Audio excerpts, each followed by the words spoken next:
are jurors who are like, no, man, I just cannot do that. Once I hear it, I can't unhear it. Then we can know that. We can excuse those jurors.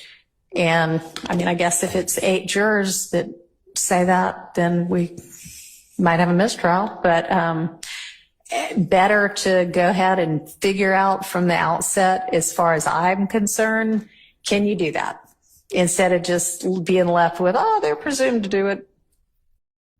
I ain't gonna hold you, Brett. That clip might take over the internet for a while. I don't suspect it will, but if it does, it's not gonna surprise me. Let's get into it. You decide how we're gonna instruct the jury about what to consider and what not to consider as to Mr. Copeland's testimony. Now, this assumes, this assumes that Mr. Copeland decides to testify. Obviously, if he decides at this point, you know, on Monday not to take the stand at all, then it's a pretty easy instruction because it's disregard everything you heard from this witness. But if that's not the case, then does anybody have a proposal for how we are going to, and I think that's what the state had sent something on. And has the defense had a chance to look? And is there, I think Mr. Williams maybe has just sent over his proposed instruction, which hopefully everybody has gotten. All right.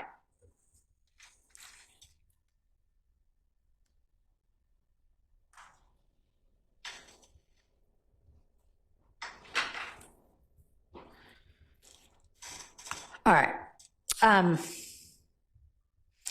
So Mr. Williams' motion, his language, that looks pretty good to me. Obviously, we don't need to include the case law sites, but I mean, that looks like a good thing to sort of work from. Now, one thing I guess I was asking, but not very clearly yesterday, was it seemed like there was kind of a fairly clean break between the topics that were covered before the recusal motion and the topic that was covered after the recusal motion. And that being, I think like on the one day, the question opened with, all right, now let's turn to the murder of Nutt or the murder of Donovan Thomas or whatever. And that was after the recusal motion had been filed. So was there any discussion of the murder of Donovan Thomas with Mr. Copeland prior to the recusal motion? Because it would be pretty easy to also say, not just with regard to dates and times, but anything about the Thomas murder, disregard, if that only came up after the recusal motion was filed. Your Honor, with respect to any reference, I haven't had a chance to listen to all of it and read all of the testimony that and all of the questions that Ms. Hilton asked of Mr. Copeland. But I can say that so I at this time I would ask that the court not instruct the jury as to disregard any specific subject because.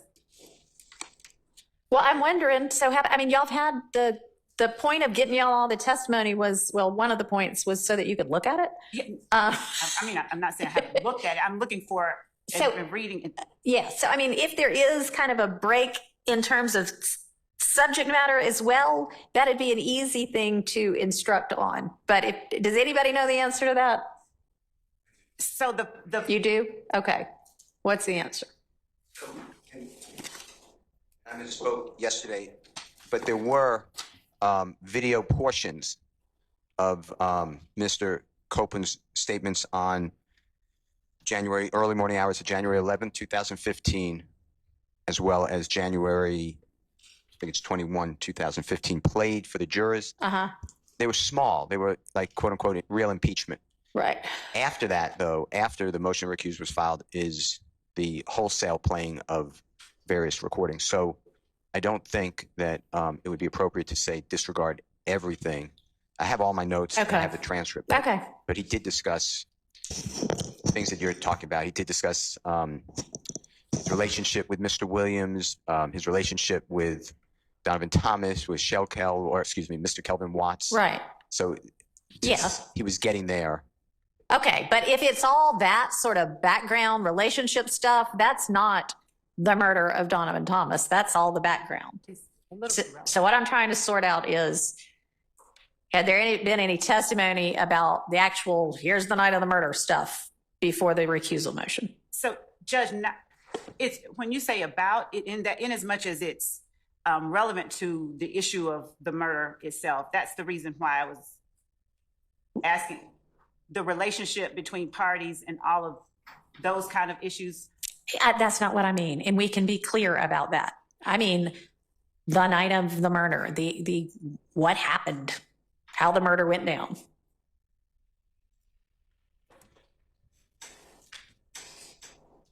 I think it's safe to say that that as far as Mr. Copeland is concerned, the specifics of the night of the murder information or evidence was given post-recusal motion. All right. Is there anybody that disagrees with that? All right. Thank you. Would the court consider the state's position that in characterizing any evidence in any way, it could imply to the jury that certain other evidence does not fall into that category? So in other words, any evidence of the night of the murder, I'm not certain how the court will be instructed. I'm not either. That's what we're supposed to be tailoring today. That's what I wanted y'all to be giving lots of thought to. But yeah, no, I want to tailor it in such a way that I don't mislead the jury about anything. But y'all all agree that we have to tell them to disregard some of it. And I mean, yeah, maybe the cleanest thing to do is, XYZ date, but people don't normally think about their lives in, June 3rd. Okay. I know exactly what June 3rd had to do with, unless it happened to be their birthday or something like that. But so, yeah, I mean, I'll consider all of what you want to offer me, but okay. Personally, I'm not speaking for, I don't know my notes as well as a transcript, but my notes have more things, I guess. I don't, they were my notes. But I don't have anything specifically talking about the Donovan Thomas murder before Mr. Weinstein filed the motion to recuse. I do have like a January 11, 2015 interview by Detective Thorpe of Mr. Copeland. Yeah. Is admitted over objection, and it was played from 3:29:46 to 3:30:13. And I have to go back and remember what that was about, but I have little things like that, but I don't have any specific. That's very helpful. And I knew there were a couple of small snippets of videos played. So if you've actually got the timestamp as to what parts were played, then it's easy enough to have somebody look at those snippets and see what it covered. Can I announce now or? Yeah. So everyone can check. I have State's Exhibit 378Y, as in Yankee, B as in Barry, 6, and these are the time slots, 6:46:34 to 6:46:44, and that's the January 28th, 2015 interview. Okay. And then I have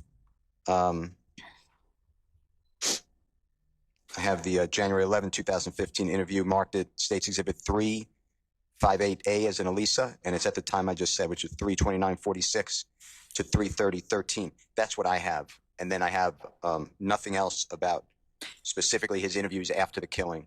Okay, 3:29:46 to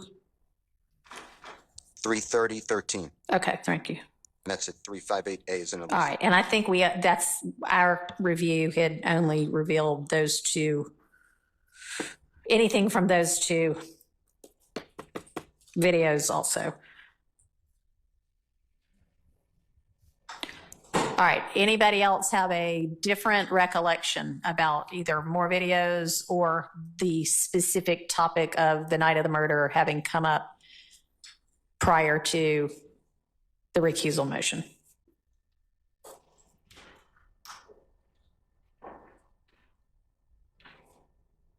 If so, please let me know. Hey, yo, can you subscribe and turn on that bell too? Because when you do, you're helping unbiased, independent news. My ankle. Yeah. So let's get to this. Who shot up Lucci Mama? Shut up, Mama. I'm telling y'all, y'all work with me. We know, bro. Like, you're doing great. Woody, Shannon, and Lil Pokey. From Boogaloo? Nah, those are the nephew. Lil Pokey's in jail right now. Quentin Pittman. So, how did, cause that was the gun that you had, that you got caught with. No, that's some gun. So, how did Woody end up with that gun that day? We was at Boot Grandma house, big Boot Grandma house. And we was like, hey, folks, is that right? Okay. Then when they came back, they didn't tell us what they did. What kind of car were they? They were what? It was in that white Chargers, like Woody Chargers. Okay. And then the boy, Mushu, who he did Mushu, yeah. He called Boot, like, when Woody got back, he called Boot, like, Woody got in. Boot, like, what? Like, somebody just shot up Lucci Mama house, and Mama got shot. And Boot, like, don't tell me how they did that. Cause they come back and say that. Don't tell me how they did that thing. That when Woody got scared again, cause Mushu, I got 10,000 when Woody did that. Who had the Monto gun? Woody. So they actually came back and said they did it, or y'all just assumed it? No, they said they did it. He finally said it when Woody, like I told you, Woody got scared when they said he got 10,000. And we just shot Lucci Mama house. So because Lucci was close with Nut, they just Lucci was hanging with Kel. Right. I told you all about Woody and Kel. Like, Nut didn't go get killed. I don't know what made him do it. Did you know Nut? Yeah. He gave me $20 and stuff. You know, I put him on, get some gas money, phone bill, doing stuff like that. So he's like a big homie. Yeah, he cool with the whole city. I don't tell that's what everybody said. So everybody speaks highly of him, but he still was a street nigga. So he's trying to, but he's like every time I see him, so I feel like I'm gas him cost only $20 or $40. So they look at you like the little like yeah. I ain't no harm. Basically. So what gun did Shannon? You think Shannon had on that? I don't know. They had AK. Another 223. It was 223 in the AK. I know they had that big AK. That was poked on. The AK was? Yeah. And what Shannon had? He had one of them 223. Oh, yeah, the AK. I don't know how they got the call. I didn't know guns up at the house. So answer this question. So when we were in court and you found out that gun. All right. I mean, it sounds like to me like he's saying essentially this is what they had with them when they left out. That's the state's. We're in agreement, Your Honor. So I'm going to permit that. Overrule the objection and permit it? Yes. Yes, sir. Okay, so can we move to the other one that I was going to listen to? That we know he a shooter. Yes, Your Honor. That pretty easy. Yes, Your Honor, it is. Okay. So we're going to 32544 for the record. All right.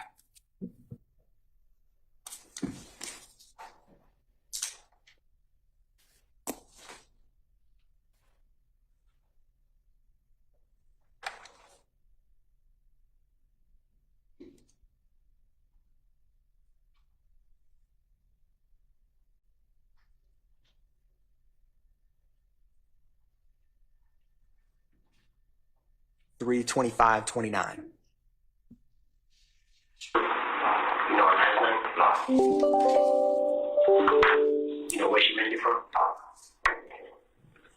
So, after the shooting, do you know what happened to the car and the guns? Yeah, they dropped off there. OG Village, right? You know the gun's still around when they got rid of them? More likely they got rid of them. I think when they dropped them off their fence, probably Poland had got rid of them. How do they normally get rid of guns? I don't know. That's the first time they ever usually keep them. Yeah.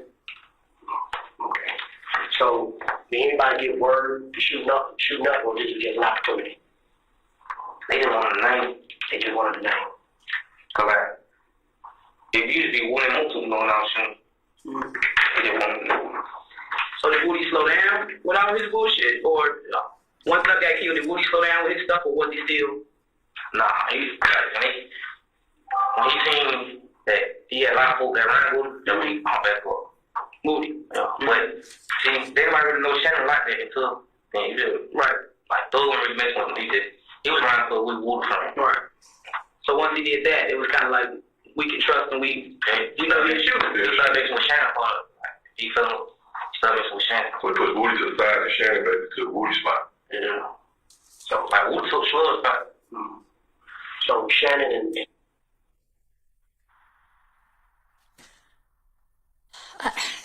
it is really, I don't know that it can be determined that he started messing hard with him is in response to him being a shooter, to him doing that, to him coming around with Woody and it being okay because he's Woody's friend. I mean, I just think that I don't think you can base that Thug started messing hard with Shannon on him having been a shooter. I'm going to exclude that. Understood, Your Honor. Birdman knew about the shooting of the Little Wayne tour bus, and they also asked him questions about the murder of Donovan Thomas. And so this kind of falls in the category of the state. If we discuss this topic or ask Mr. Zachary questions while he's on the stand, we would lay out and either meet foundation or not meet foundation for, how does he know Birdman? Has he been around him? Like the foundation for this, because it's not clear from just this interview how he's forming this opinion about Birdman's beliefs on or feelings towards these events. And so this is one that I still think it's fruitful to do what we're doing and going ahead of time, but some of it is contingent on Mr. Zachary's on the stand questions. Your Honor, for instance, just to let you know what the unintelligible is, on 122 line 12, Mr. Zachary says, nah, Birdman, they asked, did he order that murder? Talking about Birdman, Mr. Brian Williams. Nah, Birdman, like he mad at, when he thought Thug had something to do with the tour bus, he mad at him. Like, I don't know how Mr. Zachary can convey Mr. Williams, not Jeffrey Williams, Brian Williams' thoughts about, not even knowledge, just speculation, what his feelings are about an event that neither of them were present for. That just strikes me as a whole lot of speculation on Zachary is speculating about what Brian Williams is speculating about.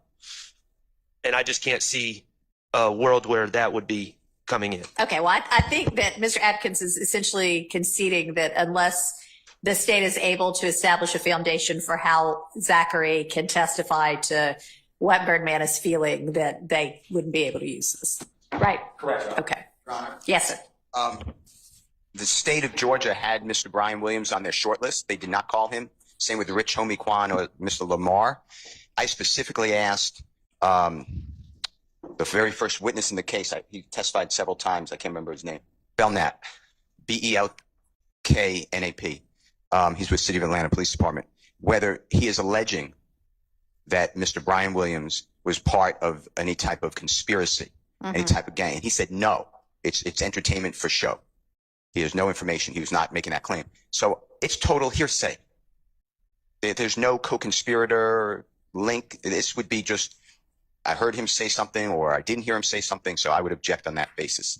Okay. Besides, reading someone's mind and what your court said. Okay, well, I'd like to cross-examine Mr. Brian Williams. What he's saying is, no, I don't think he had anything to do with it anyway, but. Your Honor, I thought Detective Belknap had discussed some of that Mr. Birdman was a blood, but we're not saying this is a co-conspirator statement for one, and who the state calls or doesn't call is irrelevant to the evidentiary considerations for today. Sure. It's the state's position. I mean, I agree. I disagree because being a blood, quote unquote, I'm not saying that the gentleman is, I'm not trying to tarnish him or maybe say something accurately, but that's come out in this trial. That's not illegal. Agreed. Okay. Agreed. I just think as to this issue, if and when it potentially arises at trial, we take it up then. But at this point, the state understands that they don't have a foundation to be able to use this. Correct. Okay. Yeah, no, it's not what we're going to use. It is not particularly elucidating, but it is at least something. So thank you for that, at least. May I respond? I'm sorry. I didn't know whether you're done or not. I was just going to point out that his instruction, it sort of implies something, but that proof of a substantive RICO violation is not an element of the conspiracy violation that we've alleged in our indictment. Well, and I mean, in all honesty, nothing about this even mentions RICO, which is what we're trying to clear up for them. So it needs to be much more specific and targeted also. I mean, this is just general amorphous, not helpful. Sorry. I understand, and it's very hard to pinpoint. I think it's extremely difficult And in that sense, please don't quote me. I agree with the state. First time in my life, perhaps. Yeah, probably so. But I think what the state is doing is conflating the gang charges, because if these go to the gang charges as well, then I want you to instruct the jury every time gang evidence comes in that the mere participation in illegal activity with a gang member or gang members does not, as a matter of law, constitute gang activity. Right. It's got to be in furtherance of the gang. And I will give an instruction to that. It will not be every time gang evidence comes in. That'll be an end of the case instruction. But that's what's being conflated here. We're getting RICO evidence, we're getting gang evidence, and it's coming from the same witness. And that makes it very difficult to parse out, given that kind of that's why we're going to have really good instructions. And Your Honor, I agree. The gang is the enterprise that is charged. I understand. So let's get something much more specific than this.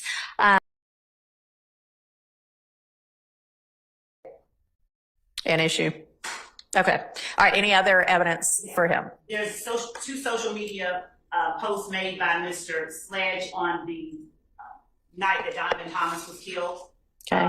And they are, one is Mr. Sledge's, that night around the time of the murder, he's watching the Patriots, and he captions it that he's watching the game, Let's Go Patriots. And there's another one where he is shown watching the game with his small child. All right. There is what we label Stacy Exhibit 399 Yankee. It's a video of Mr. Sledge. He is saying, if you go in the courtroom and tell, if you testify, it's not great. Basically, it's how do I say this? So you lie to your significant others, you lie to your family, and then you get in the courtroom and you tell the God's honest truth. Essentially, that's bad. I can play it. It's 13 seconds. I can play it for the court. Well, does the defense know the video she's referencing? Yes, it's already in evidence. Actually, Mr. Williams' video saying that is in evidence, not Mr. Sledge's. Okay. Maybe not in evidence. 399Y, Yankee.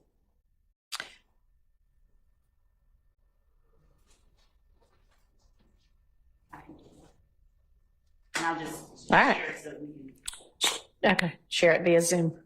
All right, give me a sec to get Zoom opened. All right. You lie to your kids, you lie to your mama, but you get in the courtroom and in the investigation room and tell them punk ass people the God honest motherfucking truth. Puss ass.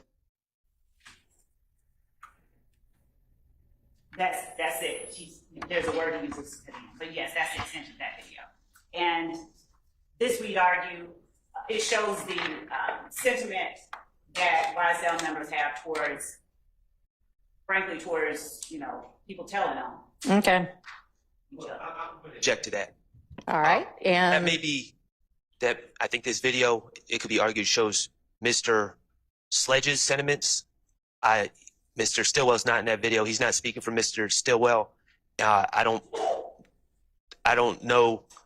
There was no vote to make Mr. Sledge the spokesperson for this group of gentlemen, and I would object. Mr. Sledge is not sitting here with us, so I don't know how that's a comment. he already pled guilty, right? He did. Did he plead guilty to the RICO count? He did. Okay.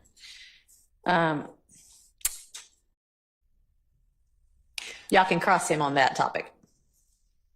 What about the two social media posts with him watching the Pats game? Any contemplated objection to those? Okay. What else? There's also a video that he posts, not a video, but a social media posting that he makes on June 24, 2015. Free little D, like right now. And that is Go ahead and share it. Is he saying it, or is it just like a written post? It's just a written post. Okay. It's just, Okay. Anybody anticipate objection to that we need to deal with now? I don't know specifically what she's oh, is that it? on the screen is the post. Oh,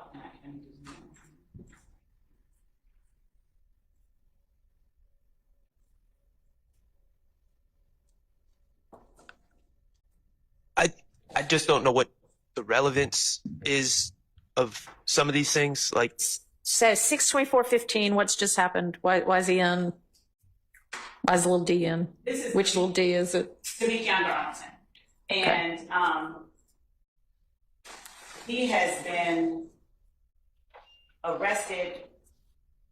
I can tell you the reason that we're wanting the relevance of it. Okay, what's that? It's the urging of each member. We don't have just him. We have him saying free little D, free the other little D, free various members of YSL, as we have with other defendants that are currently on trial, where, for instance, when Mr. Winfrey was arrested, Mr. Williams had free Roscoe shirts, they're wearing it.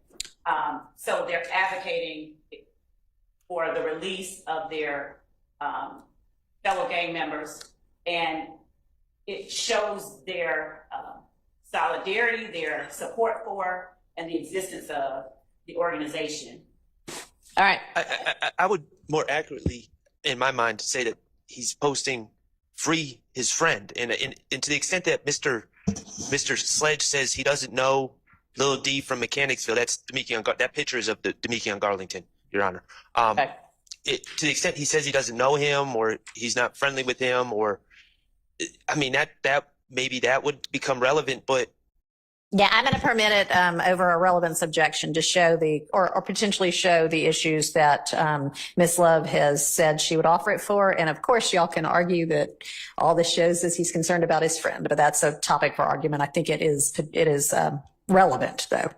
Your Honor, there's one issue that I failed to bring up earlier. Okay. Regarding a video of a plea, and we dealt with this earlier in the trial, and I know that we did some redactions. I would object if they're bringing it in to show that if it becomes an issue and that a plea was freely and voluntarily entered, going through the Boykin rights and things of that nature, I would understand.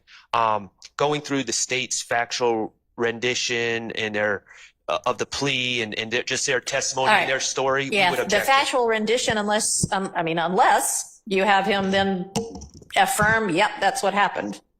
So, and unless he's now saying, nope, that's not what happened. That part is it all just depends on.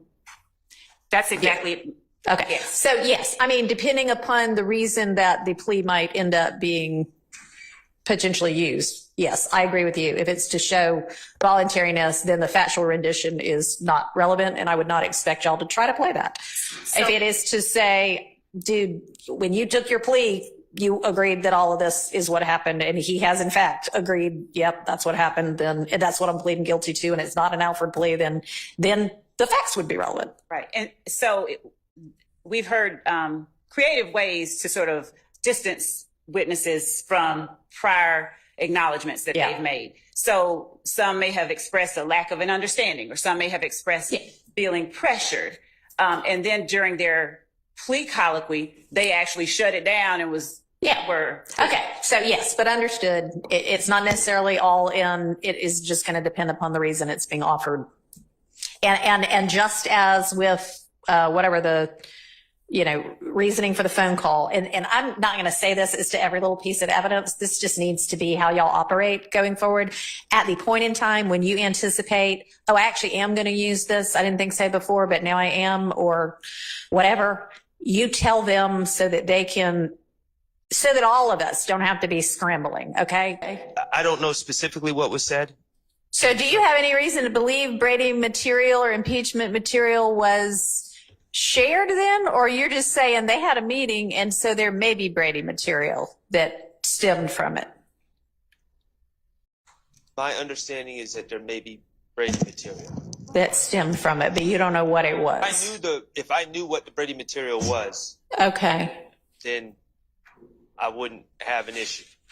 Well, since Mr. Sledge's attorney was present at the meeting, so if Mr. Shart has spoken with him, or I don't know where the idea that there was Brady material, there's no privilege, so Mr. Sledge's attorney is a ready source of everything discussed at the meeting. All right, maybe Mr. Shart, would you be willing to share privately with somebody on the defense? Do you have the same issue with talking to Miss Love that Mr. Steele does? I don't. Okay. Would you have an issue with sharing with her maybe the source of your information? And if you do, that's fine. But I prefer not to. Okay. All right. She seems a little in the dark on what might be. I mean, I don't know. Not the source, just if he would, just the content. I don't know what he's talking about. I don't think he does either. Apparently he got some tip that Sledge may have provided Brady material, and that's about all you know. Is that right? If there is anything inconsistent with what Mr. Sledge has signed in his plea agreements or anything or said before, that would be considered impeachment and therefore Brady. Yes. So you have reason to believe that he may have said something at the coffee shop inconsistent with something he already said. I'm asking. Can you be more detailed with regard to which thing it might be inconsistent to, or you just don't know? I don't know. Okay. And that's why I'm asking. Okay. So will we get a mistrial? Should we want a mistrial? Well, it all depends. So I wanted to do something real quick where a dude said, his name is Mark Zuckernuts, which is hilarious. He says, "Hey, Seti, when you make your video tonight about the YSL Thug case, can you please explain to the people what a mistrial is? A lot of people think that a mistrial means this case is dropped in and all the defendants get to go home and it's over. I know nobody can break it down like you for the simple-minded people could understand. Thanks, bro." Let me delete this little weirdo comment off of there. Basically is this. We need a mistrial with prejudice. If we don't get that, then they could restart it, but I don't know, bro. I think what ends up happening is a bevy of things. If it gets mistrial, and we already done been this long in there, bro, will the city of Atlanta really want that because of all the money and all the cases that are being stopped? Y'all got to remember, Fulton County is backed up. They have a lot of cases that have not been taken care of because of this trial. So there's that part. So if it gets dropped with prejudice, then good. Yeah, Thug gets to go home. But if it's dropped without any prejudice, then they may pick it back up.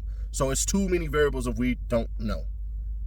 If I'm Thug and I believe what Weinstein said, we're winning the case, which I said that's not true. I said the state is losing this case. But based upon the evidence that y'all heard today, bruh, this is the end game right here. This where it gets, in the words of Rollo, this where it gets juicy.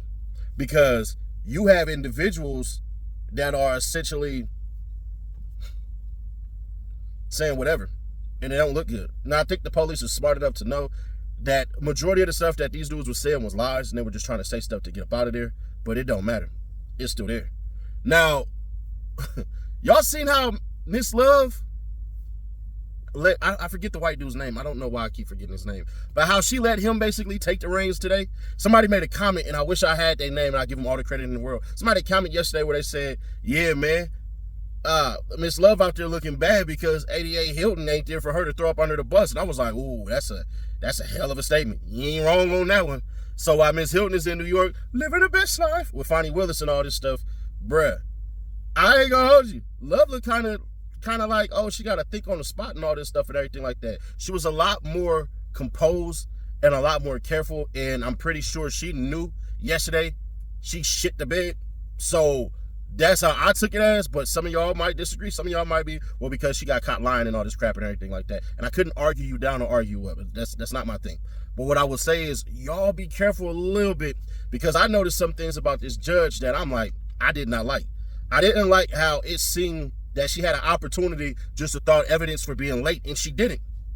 It's like she's begging the state to do their job. I'm sorry, but whoever the judge was that handled Drew Fillon's case with YFN, they threw the evidence out. They said, no, bro, the state, y'all the one who brought up all this stuff. Y'all interrupted these people's lives, all of this crap. Y'all trying to give them penitentiary time. Y'all playing with these people's lives and all this stuff and everything like that. Boom. But one of the things that I don't know if anybody caught, like I tell y'all, I don't watch anybody else's presentation on this stuff. They basically let some of these morons who are so-called reporters know that Thug is not being charged as far as with the murder of Donovan Thomas. Y'all remember, in the beginning, we had so many misgivings of what it was, right? There's this dude named Hip Hop Live Atlanta, or Hip Hop Lives Atlanta, right? And he posted this thing that said Woody was basically a big reason why YSL had this RICO. But as we've been going through this whole entire case, that's not the case. A lot of this stuff been happening before Woody. But also, there's an article where Fonnie Willis sits up here and she says YSL is responsible for 50 murders. But when we look at the whole entire RICO, just between the back and forth, there's not even half of that.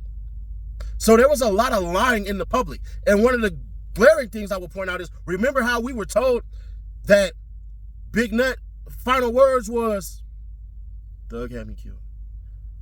I'm going, Thug had me killed. No, Donovan Thomas' final words was, I'm going home. I ain't gonna make it. Which is a hell of a thing to say. But either way it go, bro, we have been bamboozled and lied to. So much obfuscation and mendacities have been practiced upon us that we were led to be lied to, and some of us ate it up, myself included. But as it starts to go through, the lyrics they don't know. The gang signs they don't know. The artwork is stupid. And I'm going to be honest, like I said, I don't believe the YSL lawyers are winning this case. I think the state is losing it. Now to the mistrial stuff. Bro, them people don't remember no damn Woody's testimony because he didn't really testify to anything. All he was in there doing was acting a goddamn donkey. So that's all that was. But how could they remember anyways? It's been 2 months. Damn near. So they coming back after 2 months and you expect them to remember anything? They don't remember nothing. I've been surprised if they remember the first 5 witnesses because I sure as hell don't. And I've been here since the beginning. So we're going to see, bro. I got an odd feeling about it. I don't think we're going to get the results that we want. I believe the judge possibly will rule on some motions tomorrow. She may drop a bombshell motion tomorrow, but the way she's been talking, in my opinion, she been kind of showing her hand like, yeah, nah, we're going to go ahead and do this and do that. But I think part of it, too, is political. She has to appeal to everybody. She has to let the state put on a hell of a case because at the end of the day, those judges are voted on. The DAs are voted on. Stop listening to these people who don't like people of our skin color saying this DEI BS that they just found out the word a couple months ago. Dumbass, when you're voted in, it's not DEI, stupid. So there's that part. And let's just be all the way frank and honest. Older people vote. So older people want to see cats with dreads and tattoos on their face and supposed gang members and what they rap about. They don't want them around. Old people are not fond of the younger generation. They never have. That's why you always hear from the last generation, this generation is worse. So, bruh, we gonna find out, but at the end of the day, I don't see how this jury sits up here and says we can't not remember his testimony. They can remember him, but his testimony, nah, I don't see that. But it's possible. But if they give a mistrial, bruh, that does not mean it's all good. So we'll see, bro. But as far as how the judge is doing it, I can kind of tell she's liking the spotlight a little bit. She's essentially trying to be a centrist, but at the end of the day, she knows who pays her paychecks. She knows exactly what she's doing. She's good at her job, and I think everybody likes her. But like I say, I keep watching the chat, and that chat is slowly turning the knob. Because at the end of the day, they're all fans of Young Thug. They believe it's grave injustice. Hell, you had Trump sit up here and say that he needs to be fairly treated. He didn't say free Young Thug and nothing like that. He just said he needs to be fairly treated. Y'all better pay attention to these words that these people are using because they know what they're doing. Now, tomorrow, what will we have? I'm going to go through and rewatch a whole lot from the Zachary stuff and stuff like that because I honestly believe he may be the worst witness because of what he was testifying to and putting the pieces together. So if you see a video tomorrow that says Young Thug's worst witness is Zachary, then trust and believe I'm about to fill that thing with nuggets. Like if some of y'all was picking in y'all nose, y'all was 5 years old and you was trying to hide it. If you see that video pop up tomorrow, just know I did an immense amount of research and I don't like what I see. Other than that, we'll probably talk about Julio Fulio. And Saturday, I'm going to try to get some lawyers on here. And, hey, we going to be meeting up, buddy. Hell yeah, hell yeah, hell yeah. We going to basically pull up, rock with it. So, on, let me make sure I got it right. Because we doing a meet and greet. Miss Sylvia going to be there. Cadillac Law going to be there. It's 5 days from now. So, it's August 13th. We going to be in the courtroom. I'm not. I'll be there on the 14th. So August 13th, 6:30 p.m. meet and greet at Hudson Grill, 120 Marietta Northwest, Atlanta, GA, 3033. Catch y'all there. We gonna be outside. I don't know, depending on how I feel. If some of y'all drink, y'all want a shot and all that crap, I might get 1 or 2 people a shot. But it's definitely gonna be some trivia there. So don't ask me for, hey, Sonny Nash, what's up with that shot? Because if you ain't got it all up here, I ain't gonna lie, you ain't earned it. But I'll catch y'all there, and we gone.